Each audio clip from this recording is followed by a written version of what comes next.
บ่น้องนี้สั่งเด้อล่ะอายนอนทว่าเมื่อหัวเจ้าเปลี่ยนใจหัวใจทั้งเจ็บทั้งจนต้องทนฝืนคืนน้ำตาหาเก่าที่ลอยมาอายหูสตาของตัวเองเรื่องฝังใจที่เคยสัญญาจะได้บอกเก็บคำว่ารอผิดหวังซ้ำมาซ้ำไปมาอกหักอีกแล้วน้องยังมาปนหัวใจไม่จากไป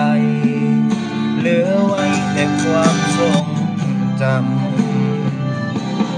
อ้ายกอดอยู่แต่ในความเหงาส่วนโตเจ้ากอดเขาทั้งคืนสุดจะฝืนใจห่างๆผู้บ่าวพายหางสะออนคนหน้าตาดีกระป้อมเปลี่ยนสี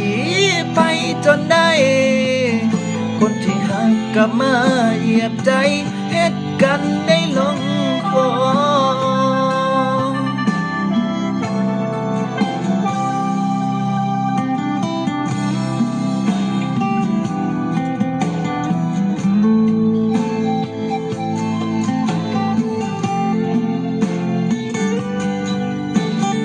เพลงนี้ก็หาว่าเป็นคำผิดพลาดประการใดก็ขอโทษขออภัยนะครับฝากกดไลค์กดแชร์ได้เด้อฝากกดติดตามเพจนี้เพราะว่าเป็นยูทูบแล้วเป็นเพจเนาะฝากติดตามเรื่องฝังใจที่เคยสัญญาจะได้บอกเก็บคำว่ารอผิดหวังซ้ำมาซ้ำไปมาอกหักอีกแล้วน้องยังมาปนหัวใจนี่จากไปเหลือไว้แต่ความทรงจำอ้ายกอดอยู่แต่ในความเหงาส่วนโตเจ้ากอดเขาหังคืนสุดจะฝืนใจห่างๆผู้บ่าวพายหางสะออนคนหน้าตาดีกระป้อมเปลี่ยนสีไปจนได้คนที่หักกลับมาเหยียบใจเฮ็ดกันได้ลงคออ้ายกอดอยู่แต่ในความเหงาส่วนโตเจ้ากอดเขาทั้งคืน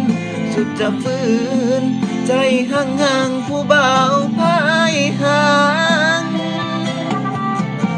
สะออนคนหน้าตาดีกระป้อมเปลี่ยนสีไปจนได้คนที่หักกลับมาเหยียบใจเฮ็ดกันได้ลงคอคนที่หักอย่าเฮ็ดแบบนี้ได้